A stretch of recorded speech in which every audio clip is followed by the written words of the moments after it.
Welcome back, mother lovers, to a brand new episode of Last Call at McLaren'S, the best damn How I Met Your Mother podcast on the internet. I am your host, Josh, here with my best bud, John. How you doing, man? I like turtles. Turtles are nice. Now, do you like turtles that eat pizza? I mean, are they also doing kung fu in the garage? Sometimes. How are you doing? I'm doing really good, man. How are you doing? I am. I'm hanging in there. We'll say that much. Hanging in there. You know, a lot of stuff has happened. You know, we took another week off, as you guys may have noticed. But and why did we take another week off?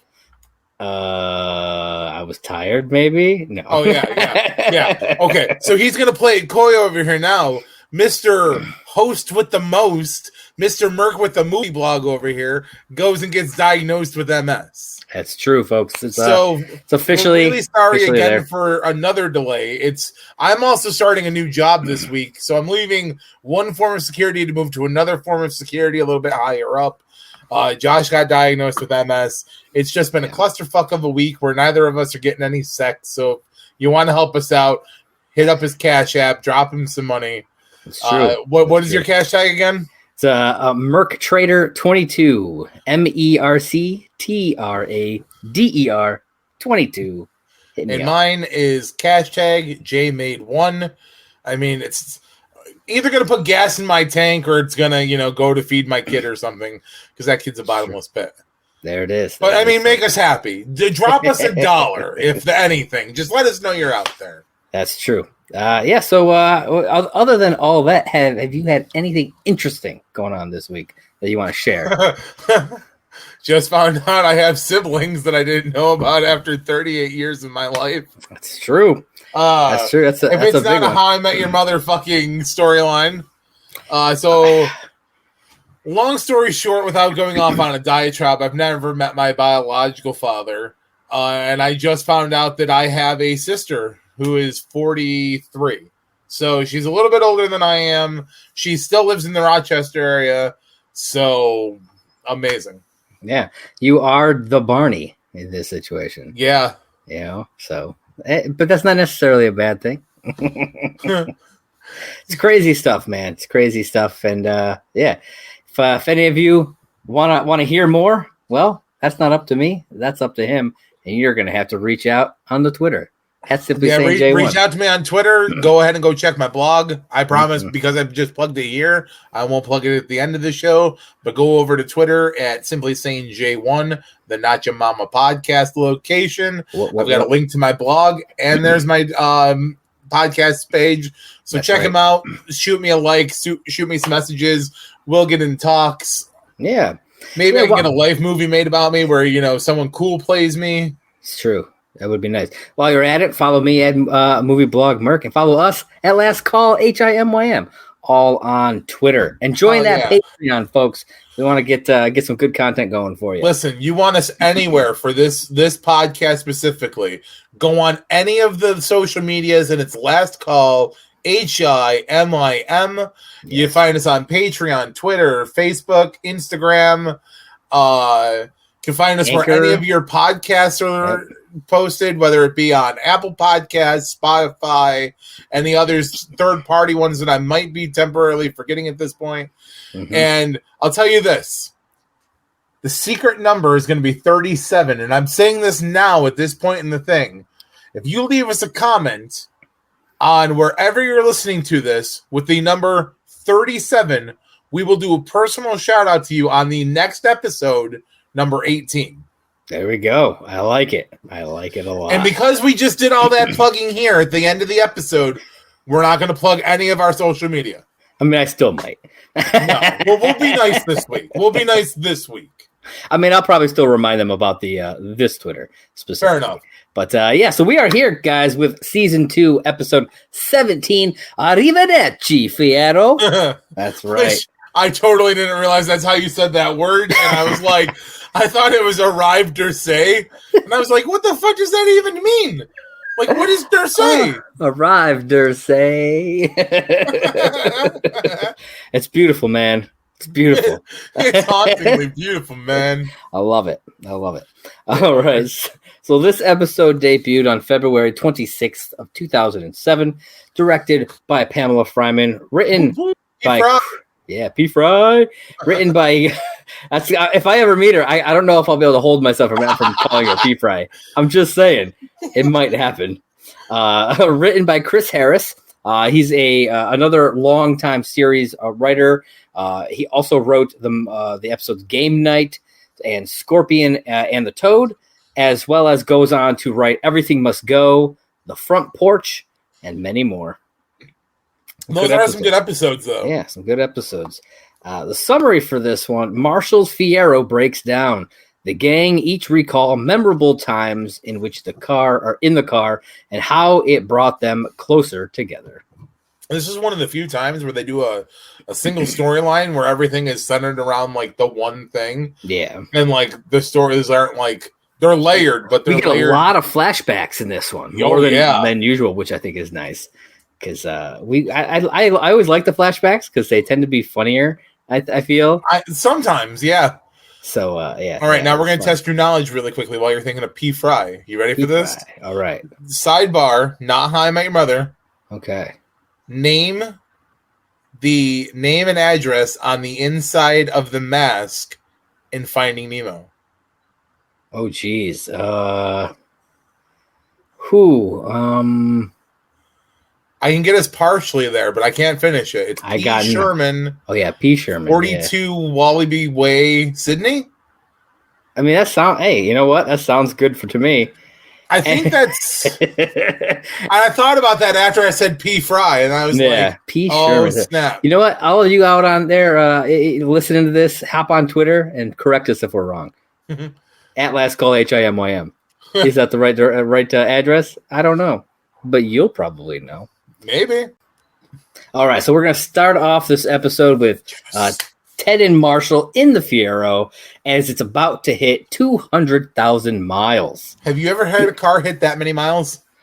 I'm trying to think if the Corsica did. I think it got close. I don't remember if it actually got there though. I don't remember if it got there either, to be honest with you. My current one is getting close. It's at like 180 something. Ooh. I think.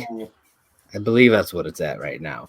So it's getting close. That car's been to hell, so I don't think my car is going to make it 200. To be honest with you, so we'll see how that goes. Close enough. Yeah, close enough. So Marshall tells Ted to light up some cigars to celebrate this momentous occasion. He pulls out this thing, this little case out of the glove box, and lo and behold, there are no cigars in there, John. Just some chopsticks.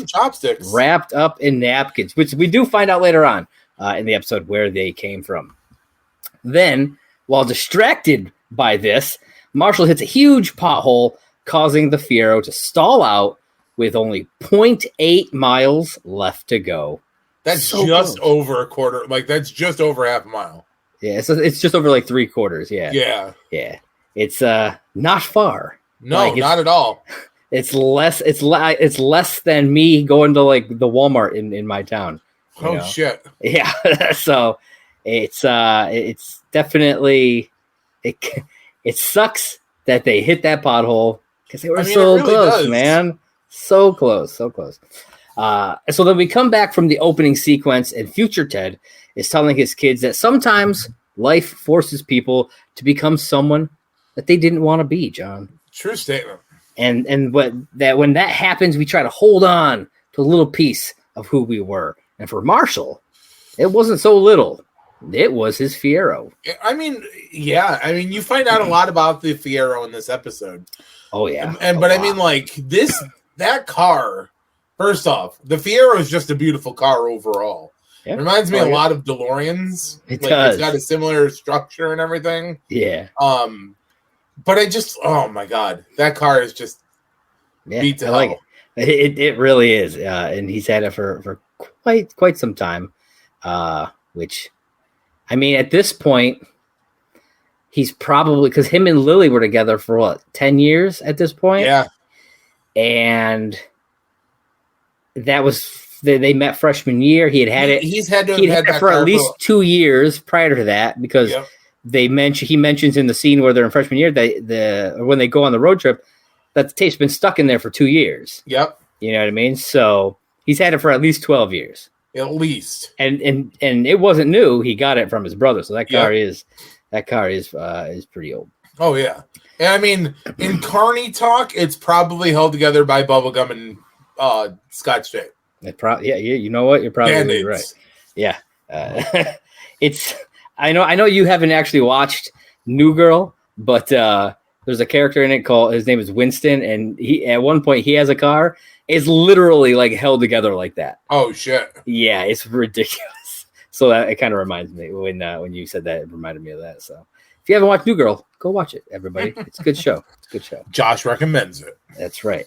So at the auto shop, Ted and Marshall are joking about having to miss Lily's folding party because apparently they were going to have a bunch of handmade origami cranes for the wedding. 136. That's a lot of origami. That's a lot cranes. Of folds. Now, what do you get when you take 36 and add 1 to it, John? 37. Boom! Which is today's secret number. Oh, there it is, folks. There it is. Remember, send that to us. Then suddenly, Lily, Robin, and Barney show up saying they felt bad that Ted and Marshall were missing out on all the fun. So they decided to move the folding party to the auto shop. Yeah, I love how Barney's like insisted. Yeah. Like Barney's like, fuck it. If I'm getting punished, they're getting punished. Yeah, I mean, that's definitely what he would do. I might do it too, though, because it would be hilarious. I'm just saying. Then there's a joke that's made here at this point. It's a really bad joke. It doesn't hold up anymore. Lily makes a trans joke here. Oh, and I want to address this because a lot of people have talked about this kind of stuff, and it's not the only time that it's ever happened on this show. So for some context, Marshall refers to his car as a she, and Ted says she. I thought it was your baby boy because he actually says baby boy in that opening scene. And then Lily makes a response saying it's kind of a tranny car. Now, this was 2007. And again, it's not an okay joke at all. But I know for myself at the time, I know I laughed at this joke many times. I was very uneducated about transgender people. And I'm not ashamed to say that, you know, it's a part of life, you know, you don't know things and then you know things, you know, and you learn and you grow, but this joke definitely doesn't hold up. And so it's something I wanted to mention. No. We here at Last Call are pride and proud. Absolutely. I wear mine on my arm every damn day of the year. Absolutely, man. It's fantastic. And I know that, like in the forums and stuff, people have kind of gone and accused the creators of being transphobic because of like there's this one, and then there's a scene where Ted's remember the girl who he doesn't want to know anything about her, like they don't want to do the Google search on each other. And she's at the bathroom, he's like, oh, I'm actually a man, and he freaks out or whatever. And I think there's one other, like the only other big trans like a wedding I can think of, is when it's when James does the half Dolly, half Kenny. Oh yeah, there's that. Well, that's more. I feel like that's more just cross dressing in that. Fair, you know what I mean? But I think there's another one. But again, I'm not going to sit here and say that they're transphobic. I don't know that because again, I laughed at these jokes at the time. Yeah. You know, as somebody who we was were also a hell of a lot younger at the time. We were in our 20s. Yeah, somebody who was uneducated. And so, like, how am I to say that they weren't uneducated as well at that time? You know, it wasn't as prevalent of a thing in society that people talked about. You know, obviously transgender people have been around for ages, man, forever.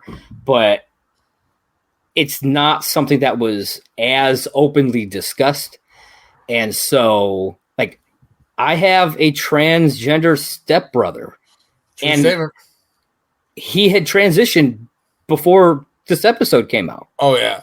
But I still didn't know really anything about transgender people and about all of that. I just didn't, I was, again, uneducated. And so to the people who want to just jump down and say, they're transphobic, fuck these guys. Like that, I'm not down with that. Like, no, I'm not down with the joke, but I'm also not down with kind of taking to people like that without giving them a chance. I was going to say, I definitely didn't laugh at the joke this time around. No, yeah. And I hope that they have grown since then, since they made this show. But if not, then sure, you can rail on them. I don't know. But I just wanted to kind of address that since it was there. Yeah, and it stood out like a sore thumb to me. So now that we've talked about that, we're going to get back into the funny, folks. Yeah, let's do it. All right. So then Marshall tells a story about how he got the Fiero. It was handed down to him from his brothers. We mentioned that a little bit earlier. We flash back to when Marshall was a teen, which I loved this little scene because it's like Jason Segel as a teenager, his little zits and a mullet. I thought that was hilarious to me. His rat tail. Yeah, it was great.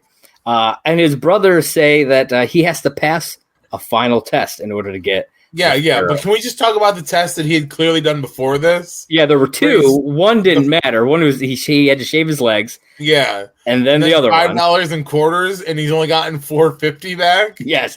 Now it's like people may not think about this when he says that. That's a lot of quarters, man. That's 20 quarters, half a roll of quarters. Oh yeah, that he had to swallow. Like, oh yeah, and they only get $4.50 back. Yeah, there's still two in there. Honestly, what I thought would have been funnier is, and this is jumping ahead a little bit, when he pulls up to the drive-thru and the guy's like, "Do you have any quarters?" Yeah, he's like, "Do you have 50 cents?" He says, "Do you have 50 cents?" Oh yeah, do you have 50 cents? Would have been funnier if he was like, "Oh, I might." Like, I would have laughed a lot at that. I feel like it would have been a little much though. Oh, it absolutely would have been, but it would have tied that moment together. Yeah. Tell me you've never farted when you got nervous before. Oh no, absolutely. It's like he farts, you hear just the faintest like tink of like metal, He's like, I might. Yeah, that you know what? I dig it. Let's re-edit the episode with that in there. Let's make a deleted scene. Yeah, I like that. Jason Segel. So they we'll just deep fake him, man. We'll figure that out. Yes, that's fine. They make him go get 12 cups of coffee from the drive-thru, which buck naked. You had mentioned he had to go through the drive-thru. Yeah, but when he gets there, his brothers had already gone through and purchased all of the trays and all of the lids to the cups. Now, I want to know what kind of coffee shop is selling lids and carry trays and nothing else. Well, it's a burger place, first off. And honestly, part of me thinks they just went there and said, "Listen, guy, give us all the lids and the trays, and we'll give you like $50." Like, just to the guy. He's probably just like, okay, boom, and just gave them to him. You know what I mean? Either that, or like maybe they were like, "Listen, this guy's going to pull up. He's going to order this. Don't give him lids or trays." Yeah, that's possible. They could have been like, "Yo, here's some cash. Just tell them tell them that we bought them all, that they're all gone." That would just be easier. That would be way easier, and it would screw over less people. Yeah. Can I get a lid for this? I'm sorry, we're all out. Yeah. So, needless to say, Marshall has 12 cups of coffee without lids. 12 hot cups of coffee. Hot cups of coffee. As he's balancing them on like the dash and everything. He's got like four in his hand. And he's creeping real slowly. He's going just like 5 miles an hour, maybe just going real slow. And then out of nowhere, his brothers jump out and scare the shit out of him, causing him to slam on the brakes. And that hot coffee goes everywhere. Oh, everywhere. And as soon as it happened, I literally cringed. I was like, "Oh no!" Because like I've spilled hot liquids on myself before. It's not. But have you ever spilled hot soup all over yourself like Ted? I have not. Oh, I've spilled it on the floor, but never on myself. So okay. Second part to that question: what's the worst place you've ever spilled a hot liquid on yourself? Well, it wasn't liquid. It was a bowl of oatmeal, and it was in my crotch. Luckily, I had like pants on, but it was still pretty damn hot, man. Because I definitely did the hot coffee one time. I'm not going to say why, but I was naked. And I was having a hot cup of coffee, and I totally missed my mouth and got hot coffee all over very, very sensitive areas. I mean, I have cooked bacon in the nude before, so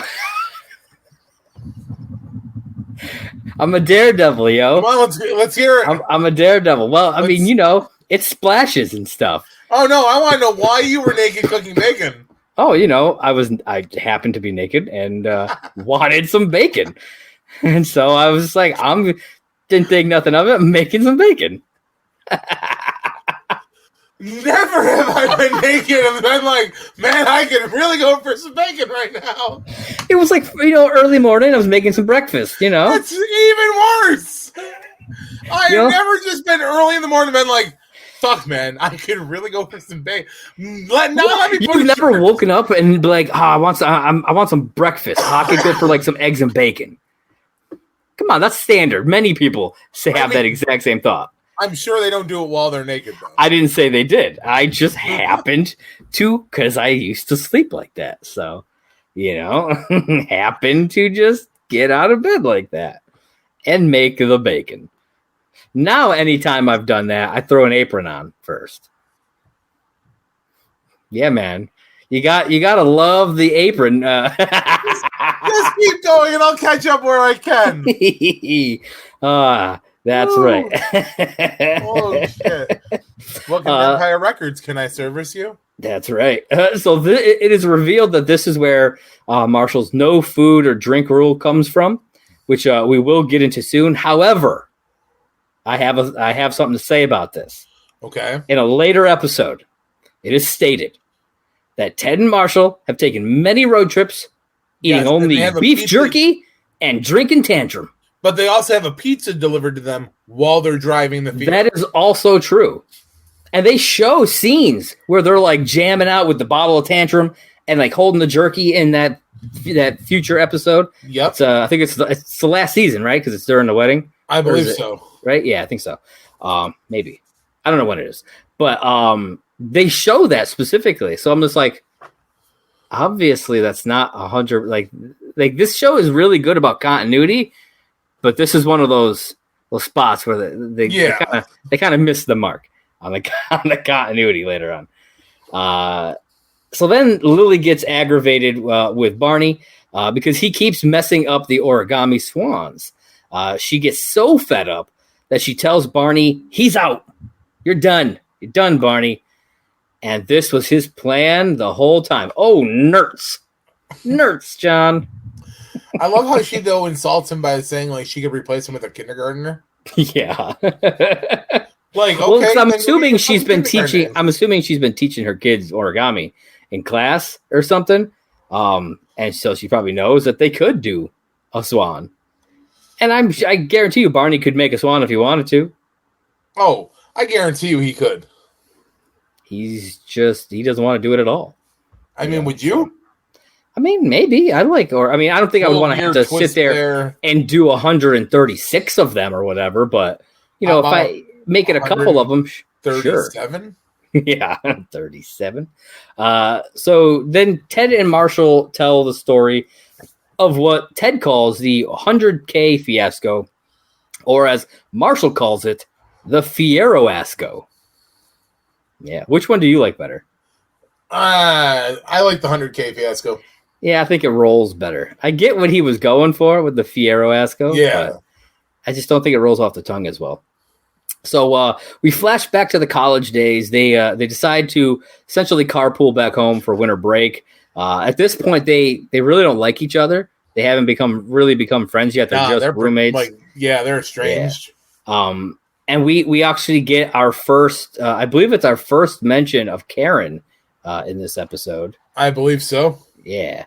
Because we had talked about it in the last episode, how they showed one of Ted's college girlfriends but the only one we actually ever see is Karen.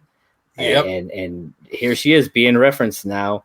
The love of his life, and not really. No, not at all. We also learn that a tape playing I Would Walk 500 Miles by the Proclaimers has been stuck in the car tape deck 2 years and constantly plays over and over again, which, dude, it's a great fucking song. It's a great fucking song. Jamming right now in my head. Hells yeah, man. For legal purposes, I'm not singing it. Dude, if I could play it and not get in trouble with freaking YouTube, I would rock the shit. I'd just play it right now. We'd listen to the whole thing. When I wake up, I'm gonna be the man who wakes up next to you. You know what I would do? I would do like a 5-hour loop and just like have it play, and it would be like that's the road trip right there. Dude, that would be epically awesome. Don't worry, it comes back around. Well, I would walk 500 miles, and I would walk 500 more just to be them. You should change the number. That way you don't get sued. I would walk 200 miles plus 300 miles, and just make it real bad and obvious. Dude, change it up for the Canadians listening, because I would walk 400 kilometers and I would walk 100 more. I mean, I'd love to figure out what the conversion on that would be and do it that way. That would be really if we have any people who know metric system, please let us know below what the conversion rate on 500 miles would be. Yeah, absolutely. I'd love to hear that. Arrivederci. Arrivederci. You got closer that time, John. You got closer. Listen. Very, very vici. Arrivederci. Arrive Dursey. Yes. Chameleon. Who is Dursey and why are they arriving? I mean, maybe it was Dursey. It might have been. So they also introduce a game called Zitch Dog. Zitch Dog.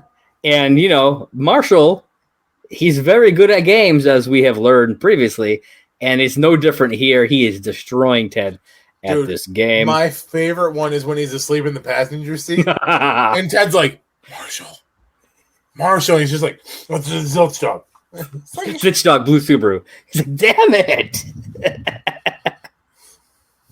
Oh, man. And that comes back later on in a future episode. Yeah. Yeah. So does the 500 miles stuff. Yep. That comes back on the road trip with her name's Daphne, right? Daphne, yeah. I hope you're ready to rock out Scottish Brothers style. Yeah. Which I think is hilarious that he just puts it on a loop just because. It's like that he has to have that for road trips. He just does. I mean, Ted has to have driving gloves. Sometimes shit doesn't make sense. In one episode, yes, Ted has to have driving gloves. It comes back a couple times. Does it? Yeah, because Tracy mentions it at one point too. Oh yeah, she does. She does mention the driving gloves. That's right. Listen, right now, Victoria or Tracy can only have one of the two. Oh man, forever and ever till death do you part. Divorce is not an option. Probably Victoria. Same. Yeah. But if you're going to marry Victoria, I'm going to marry Tracy. And then this right here, we can just have like an open relationship. So they wind up getting lost in a snowstorm. And they're low on gas and they have to stop, causing them to get completely snowed in. We learn that Marshall threw out the food and water that Ted had brought. He had like 3 bottles of water and a couple of granola bars. Yeah, because of this whole no food and drink thing. Yeah. So they're stuck here and they have nothing. But it got me thinking, they've been driving for several hours. Like, at one point they're like, and this went on for 5 hours, but before like they started jamming out and stuff. Yeah. And not a single time did any of them be like, oh man, I need a snack or a drink or anything. Right. And I thought that too. I was like, man, that's impressive. Yeah. I was like, I can't drive out to your place without like a couple snacks and some drinks. I mean, I'm the same way though. I can drive from here to work and I want a bottle of water with me. Yeah. So I was like, oh, okay, guys, sure, whatever you say. I don't buy it, but okay. So they wind up having to curl up with one another for warmth. Yep. And when they wake up, the snowstorm has passed, and they're right outside of a motel, which I thought was hilarious. They're just like in the front, like the front parking lot of the motel. Zilchstog. Yeah, Zilchstog. And this obviously like homophobic dude wakes them up, and he's like, "Get out of here!" He's like, "We don't want you lovers here. Get out of here," something like that. And they make him seem like really like redneck. But I'm like, they're going from New York to like Ohio / Minnesota. Yep. It's like, where, I want to know where they are at this point. Who knows? You know what I mean? Like, they should have only had to have gone like, you got New York, like through Pennsylvania. That's probably it. Maybe. I don't think they would have had to have gone down to like Virginia in order to go where they're going. West Virginia. You know what I mean? Big mama, take me home. Yeah. So I'm just curious where they actually were at this point. I don't know. I was wondering that same thing because like he's really Southern, but yeah, he's got. Although since we're talking about country music and stuff, really quick, I want to tie this story in here because you'll appreciate this. I think the viewers will appreciate this. So your kid is at that age where she's developing her own taste in music, correct? Yeah. Okay. So when I drive and get my son from school on Fridays, he has his own playlist on Spotify that I put on for him. So he made a request this week, and I said, "Where the hell did you learn that song and why?" And he goes, "Dad, TikTok." What song? He goes, "Dad, can you put on the song for my playlist that goes, I want to take my horse to the old town road. I'm going to ride till I can't no more." And I was like, no. And then I was like, I caved. But this coming from the kid who is, and I shit you not, people, I will pull up a Spotify playlist to prove this. In the last month, has asked me to put on the Wellerman's Tune Sea Shanty. He has asked me to add the rock version of Bad Romance from the new Godzilla movie, like that male rock version. He has now asked for Old Town Road, and I'm like, he also asked for 2 Imagine Dragons songs. This kid watches too much TikTok. Yeah. And I was just kind of like, proud of him, though, for developing his own musical taste. Yeah. But I'm like, could you pick a genre and stick to it, kid? Your sticks. I mean, my kid, like, one of her favorite songs is, it's called Without Me by Halsey. Okay. Yeah, I know that song. And she has loved this song for years and still jams out to it every time she hears it. Fair enough. Yeah, it's hilarious. And it's probably not appropriate for a child, really. I mean, is any song really appropriate for a child? Think of some of the old Disney songs. Can you feel the love tonight? Oh, yeah, I bet she did feel the love. And we're getting off topic, but I had to bring that up, and that triggered that. That's fair. That's what the folks are here for, man. Witty banter between these 2 awesome hosts, man, because we're fucking great. Yeah, one of us is hot as fuck. Yeah, I know I am. What? That's right. For those of you who are only listening, you just missed out on an epic dance from me and some nipple rub from John. Just saying. Under the shirt, of course. Under the shirt. I gotta make sure. Though, for the poor people who only listen to this podcast, we have now put mental images of me rubbing my nipples, you dancing, and you cooking, baking naked in their minds. Hey, man. I mean, if they've never seen what we look like in the first place, I guess I'd be interested in knowing what that looks like in their mind. Okay, next question for the night, ladies and gentlemen. If you have only listened to this podcast and you have never watched us, who is hotter, Josh or John? Yeah, answer the question at last call, HIMYM. Do it. we would love to hear. It's obviously me. And by me, he means M-E, made exquisite. Not even a little bit, but I love you, bro. M-E, movie expert. M.E. the expert, huh? All right. So back at the shop, they reveal that that's when Ted and Marshall became best friends. Best friends. Benefits. Yes, the benefits. The mechanic then comes out, gets Marshall, takes him into the back where the car is. And even though we can't hear the dialogue, we know that the Fiero isn't going to make it. Oh, man. I hate that Marshall comes out and he's like, it's going to cost $3,000 for repairs. Yeah. And then what the fuck is wrong with your car? There's still no guarantee. Yeah. It's like, do you need a whole new engine? You know what I mean? And that's what I want to know. I want to know what happened. That fucking pothole cost $3,000 worth of damage. He broke the transmission. I don't know, man. It had to have been something extreme. Yeah, something big. It's either that or Marshall had been ignoring a lot of small repairs. Yeah. Oh, I wouldn't be surprised if that's the case. I really wouldn't. And he's not ready to give it up. He quickly, shares a few other stories. There's the suicidal cat.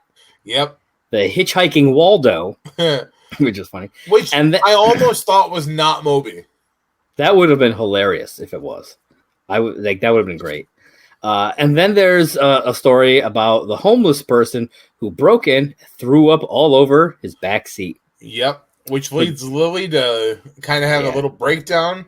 Yeah, and man. Robin's like, hold it together. And Lily's like, I gotta get it out. And Marshall's like, what are you guys talking about? And Lily reveals a deep, dark secret.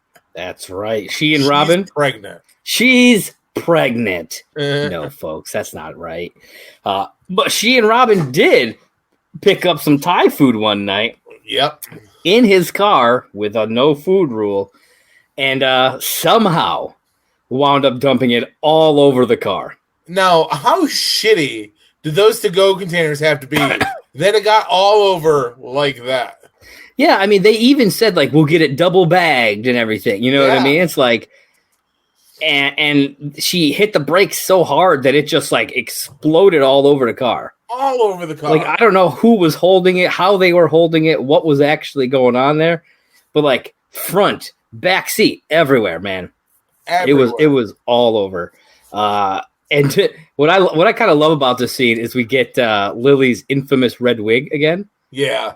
Because ever since I listened to the commentary and they talked about this wig, whenever it pops up, I can't not see it. It's just there. It's oh geez, there's that wig again. And because this is where this sank in for me, and I got this jotted in front of me because I had to mention this. Okay. So Robin comes up with this game plan to a homeless person threw up in the car. Clean this up. We got to make it smell like something different. And she's like, you said something about cigars. And Lily was like, yeah, he's got Cubans in the dashboard. Yeah. And it wasn't until this point that I went, how the fuck does he have Cubans? They're illegal in the States. Yeah, I mean, he said they were Cubans at the beginning. Yeah. Somehow, though, I missed it until Lily said it. Yeah. Marshall saying he's got Cubans doesn't shock me because if I could get my hands on Cubans, I'd have one. But it's the fact that he's literally at this point, that got past me, and I'm like, wait, why does he have Cubans if they're illegal? I feel like it's always they always use Cubans in TV shows. They do, and movies because they're one of the most famous. Yeah. Which is weird because I know this is something that doesn't equate to what we're talking about here. But even at my desk at work, you know what I now have at my desk at work? What? Cigar cutter. Oh, nice. Yeah. Yeah. It makes me wonder because I don't think he says where he got them from. He doesn't. He never says. And so it makes me wonder if Barney got them for him. Oh, I could see that. You know what I mean? Because he's a member of a cigar club and all this other stuff, fancy whatnots, and so I could see him finding a way of. 100%. 100%. So that's where my mind kind of went for it, but yeah. So you talked about how Robin comes up with this plan. Yeah. This like, okay, we're gonna do this. You got to soak up the pools and all this stuff. Do you recognize what that's from? You may not. No. It is an almost direct lift from Pulp Fiction. The scene where after they shoot the guy in the car, like on accident, who's in the back seat, and they show up to the wolf's place, and he does the same thing. He tells them exactly what to do to get it all cleaned up, including the you gotta soak up the pools of blood before that shit sets in. Okay. Yeah, it was taken straight, which I loved. I was like, oh shit, Pulp Fiction reference here. I dig it. One of my favorite Pulp Fiction moments has to be when Sam Jackson's character is interrogating the one guy. Oh yeah. And he's like, Jules. Jules. And he's like, what? And he's like, say what? One more motherfucking time. And I'm like, oh boy. And he's like, he says something, and the guy's like, what? And he's like, bam. And I'm I love that movie. Zed's dead, baby. Zed's dead. My god, it's my favorite line. Remember, I used to say it all the time. All the time. It's a nice bike. Where did you get it? It's not a bike. It's a chopper. Where'd you get the chopper? It's Zed's. Who's Zed? Zed's dead, baby. Zed's dead. Yeah. Didn't even need to have context for it. I would just literally say that entire quote. Yep. And it's good stuff. I wish you would do it more. Okay, but you're like, now I'm going to do it. I mean, I will, but first I got to grab my tool. Man, that ain't a tool. That's a damn brick. Now, if you don't know what that's from, I don't know if we can be friends, people. If you don't know what that's from, I'm just fuck joking. You. Just like Big Red. That's right. So we find out that this incident that happens here is the thing, and them sharing this secret is what made Robin and Lily become best friends.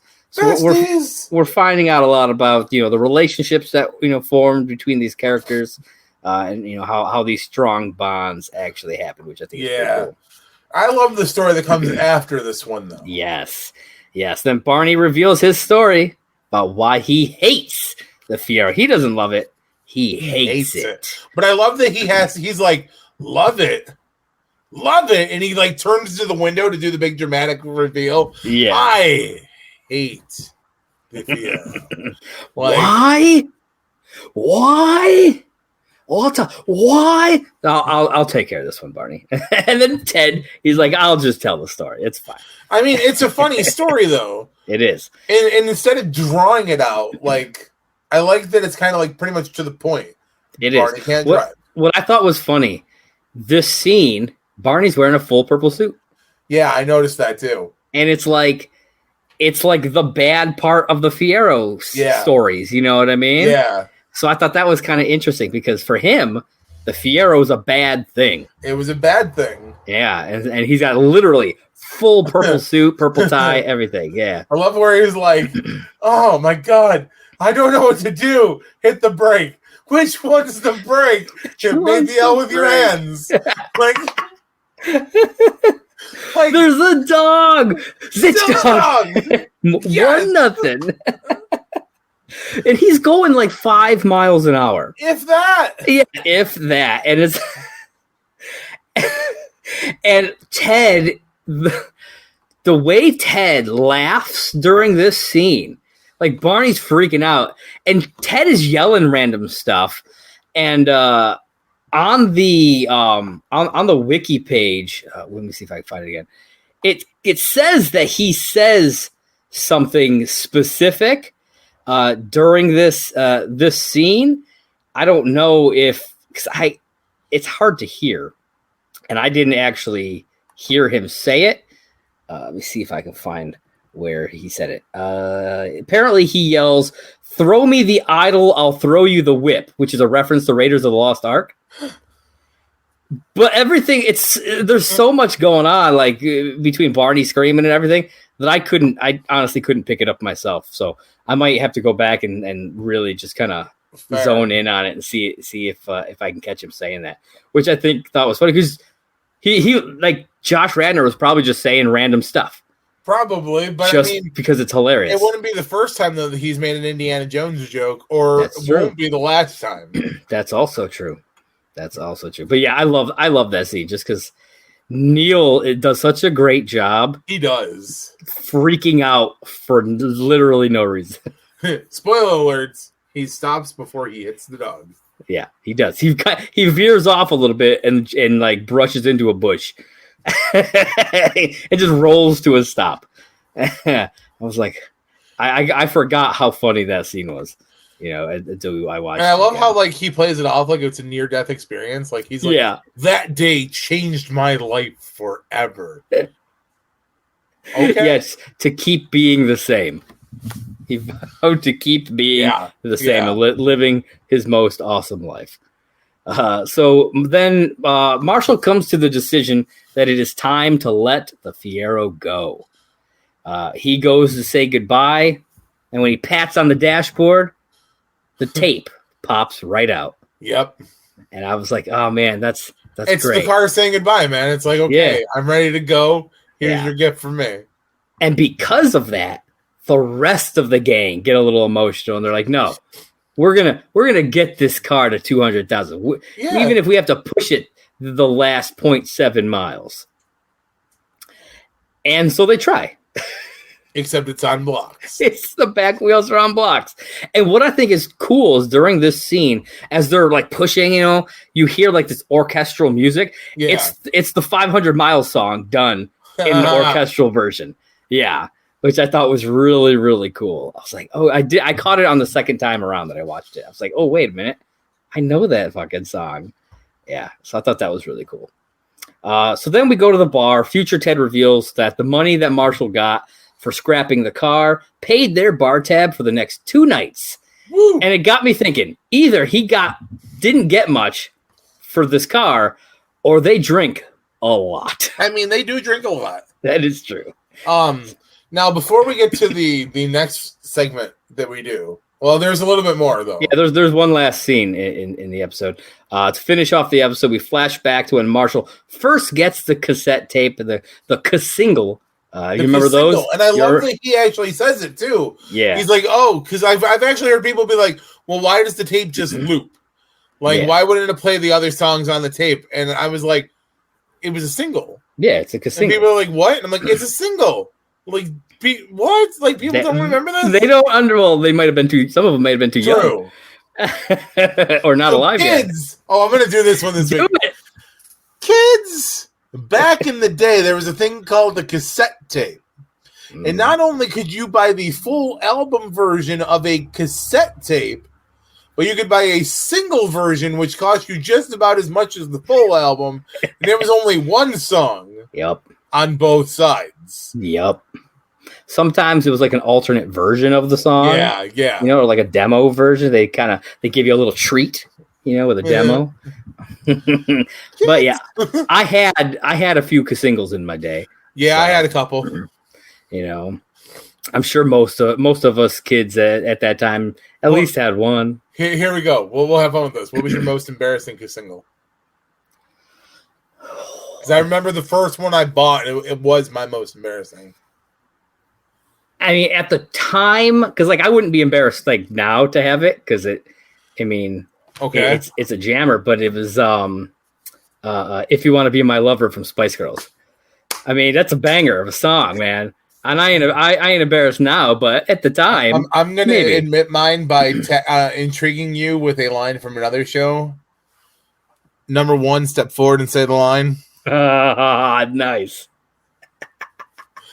This way here, you know what my original single was, but now the fans don't. Now the fans got to do a little detective work. That's another clue, folks. That's another clue for you. 9-9! 9-9. No, we're just giving it away. That's okay. We're making their jobs easy. But yeah, so he gets the single. He's super excited. Oh yeah. Puts it in. Him and his brother there puts it in and just jams out to it, saying this is going to be his favorite song for the rest of his life. He has no idea. Yeah, this has been the episode, man. There it is. Now, since we got the episode wrapped, have you seen It's Josh Radnor, Christine Milioti, that one, and the Proclaimers singing 5,000 miles. 500 miles, but no, I have not. There is a YouTube video from some live show where the Proclaimers are playing it, and Josh Radnor and Christina are up there singing. Oh, I'm going to be looking at that, man. It's badass. I've seen it. I'll send the link to you. That's awesome, man. Maybe I'll have to put it up on the Twitter page. Absolutely. Yeah. We can share it to the Twitter page. Yeah, so at Last Call, HIMYM, folks. Check out the Twitter page. I'll be posting that. It'll be up there. Oh, yeah. By the time this comes out, it should be up there. All right, so now that we're done with the episode, it is that time, John. It is time for Barney's blog. Suit up, bitches. That's right. What is today's blog about? All right, so today's blog is titled License Not to Drive. Right. This one came out Tuesday, February 27th of 2007. Starts out saying, "My name is Barney Stinson, and I don't know how to drive." And it says, "God, that feels good to say. For years, I've been ashamed and embarrassed, handcuffed by this terrible secret from a society that demands we strap ourselves into mobile death traps one by one, the auto equivalent of a marriage contract. But recently, a near-death experience opened my eyes. No longer am I to be humiliated and disgraced. I am to be celebrated. My lack of vehicular knowledge shall be worn as a badge of honor. One that proudly screams, I am Barney Stinson, and I need a ride." So real quick, he says it was recently, and this is written the day after the episode airs, so that just means it must have happened recently to when the Fiero died. I'm curious. That's kind of funny. How recently it was. Yeah. Yeah. I want to know, because they mentioned in that scene that there was a transit strike. Yeah. And I didn't look it up or anything. I should have, but I think I'm going to go back and look and see if that was a real thing. Okay. Like, was there actually a transit strike in New York in like 2006-ish time? You know? Huh. And if so, then we might be able to figure out kind of like when he was learning to drive. Sadly, I wish I would have known we were going to have to do some research. I know somebody I could have reached out to who might have been able to answer that question. Oh, I do too. I got a friend who lives out that way too. So fair. We'll figure it out, and maybe I'll throw a little something on Twitter or Instagram or something that's just like a little fun fact. Yeah, we'll figure it out. But yeah. So, anyways, back to the blog. It says, "Don't believe me? Well, as usual, sit back and relax as I school you in the ways of the non-mobile. Below is a comparison of a typical day in my life versus a typical day in the life of a driver. Let's call him Frank. Please note, Frank's kids were a result of a tryst in the backseat of what? His car." That's right. So we go through a few time frames, and we're gonna see some comparisons. So we got 8 a.m. I wake up, bid adieu to last night's conquest, and slip on my Dolce & Gabbana double-breasted. I step outside, the sun is shining, the birds are chirping, but I'm still a little sleepy. Lucky for me, all I have to do is hop in the back seat and enjoy not having to drive. Frank's been up for hours. The kids are crying. His wife's corn-laden feet need massaging. He throws on his overalls and heads toward the sedan. It's pouring rain, and he left the car window open. Oops. 10 a.m. Having been stimulated by a delightful conversation with my morning chauffeur, Ranjit, I spent the last hour making more money than I could possibly spend in my fantastic, happy, awesome life. Frank just got to work. Traffic was a nightmare. Plus, he had to stop and get gas and an oil change. Why you would do that before work, I don't know. Yeah. Total cost, $2,500. No. Not even close. He would like to ask his boss for a raise, but that's ludicrous. He just showed up to work over an hour late. Obviously, Barney is exaggerating everything because he doesn't know anything about cars in the first place. Yeah. But I think that's $2,500 for gas and an oil change. So I don't want to live there if that's the case. So 12:30 p.m. I call it a day at work, and Party calls it a day at 12:30. Just saying, and grab a delightful lunch at a nearby cafe. The meal takes a bit too long, so in the middle of eating, I go feed the parking meter. Oh wait, that's right. I don't have a parking meter to feed. Instead, I save the money and put it toward an afternoon indulging myself in a game of laser tag. I've earned it. Frank sure is hungry, but no time for lunch. He's off to pick up a friend, in quotes, at the airport. On the way, he scarfs down a burger and ketchup spills all over him. When he looks down to clean it up, he runs a red light. He's pulled over. Total cost of the ticket, $650. Okay, that's a little bit more believable. Yeah. 4 p.m. Fired up from my unprecedented streak of laser tag wins, I leisurely stroll down the streets of Manhattan. I decide to take a nap. After all, my active lifestyle would leave any mortal man tired. Frank just got to work. On the way back from the airport, his car broke down. When he gets to a garage, the mechanic gives him the diagnosis. His rotary belt is disconnected from the carburetor. Don't ask me. The windshield wiper and gas pedal are malfunctioning, and the headlights short-circuited the electrical system, cutting horsepower by tenfold. Total cost, $23,018. Might as well just get a new car at that point. Might as well. Then 9 p.m. All eyes are on me as I hit McLaren's. I look good. The fresh air I got strolling around New York was rejuvenating. Tonight is going to be another sweet night. I order a few rounds and enjoy. Why not? Right? I'm not driving. Frank stays late to catch up on all the work he missed. However, he parked his car in the wrong spot and it's towed. Having to miss more work, his boss fires him. On the way home, Frank drives over a nail and gets a flat tire. He pulls over to change it when a pack of wild dogs eat him. Jesus fuck. So take that, Lisa from 11th grade, who wouldn't go out with me because I didn't have a license. Owning and operating your own motor vehicle is rarely worth the time and effort. I prefer to follow in the footsteps of some of the other famous non-drivers, Jesus Christ, George Washington, and Miss Daisy, and enjoy life from the back seat. And that, folks, was Barney's blog for this week. That is a great blog. I thought so. Just the amount of over-exaggeration he does was perfect, I thought. I mean, you're right, though. He has no idea about cars, so that fits how I'm surprised he knew that cars had a thing called a carburetor. I mean, yeah. But yeah, so I didn't ask you before, but what were your overall thoughts on the episode? I mean, this is a great episode. I always loved the Fiero episode, and it's so much I love all the lies and deceit and the hidden secrets and secrets. But yeah, no, it's a great episode. Yeah.